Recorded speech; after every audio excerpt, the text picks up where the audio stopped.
আসসালামু আলাইকুম। আমন্ত্রণ জিটিভির মধ্যাহ্নের সংবাদের সঙ্গে আছি আমি মুজাহিদুল ইসলাম শিমুল।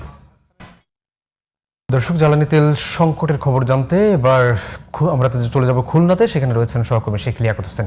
লিয়াকত, পাম্পগুলোর কি অবস্থা দেখছেন, গ্রাহকরা কি বলছেন জানাবেন আমাদের। শিমুল, আপনাকে ধন্যবাদ। মধ্যপ্রাচ্যের যুদ্ধের কারণে খুলনা সহ সারা বাংলাদেশে যে তেল সারা বিশ্বে যে তেল সংকট রয়েছে, সেটি খুলনায় রয়েছে। এবং খুলনার যে পাম্পগুলো, অধিকাংশ পাম্পে এখনো তেল নেই। খুলনার আমি রয়েছি খুলনা ফিলিং স্টেশনে। এখানে সকাল থেকেই দেখেছি দীর্ঘ লাইন, এবং লাইনে দাঁড়িয়ে তারা তেল নিচ্ছে। প্রত্যেক গ্রাহককে তারা 200 টাকার তেল দিচ্ছে বাইক প্রতি।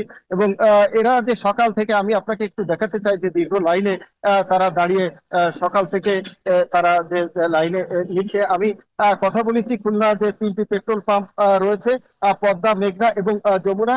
সেখানে যে ইনচার্জরা রয়েছেন তারা জানিয়েছেন যে আজ 35,000 metric ton Padma oil, 35,000 metric ton octane, 80,000 metric ton petrol এবং 526 মেট্রিক টন ডিজেল তারা দিবে। এছাড়া মেঘনা oil company 54 metric ton octane, 135 metric ton petrol এবং 540 মেট্রিক টন ডিজেল দেবে। Jamuna oil company 555 metric ton আপনার অকটেন, এছাড়া রয়েছে 150 metric ton petrol, 5 lakh diesel তারা দিবেন। তো এত দেওয়ার পরেও তারা বলছে যে তাহলে এই তেলটা কোথায় যাচ্ছে। অনেকে বলছেন যে এই তেলটা মজুত করা হচ্ছে, বিধায় এই সংকটটা সৃষ্টি হয়েছে বলে তারা জানিয়েছে। তবে অচিরেও বিষয়গুলি খতিয়ে দেখে আসলে এগুলো নির্মূল করার জন্য ব্যবস্থা না নিলে এই সংকটটা নিরাময় হবে না বলে ভুক্তভোগী মহল জানিয়েছে। তো এ ছিল খুলনা থেকে যে তেল সংকটের সবশেষ তথ্য।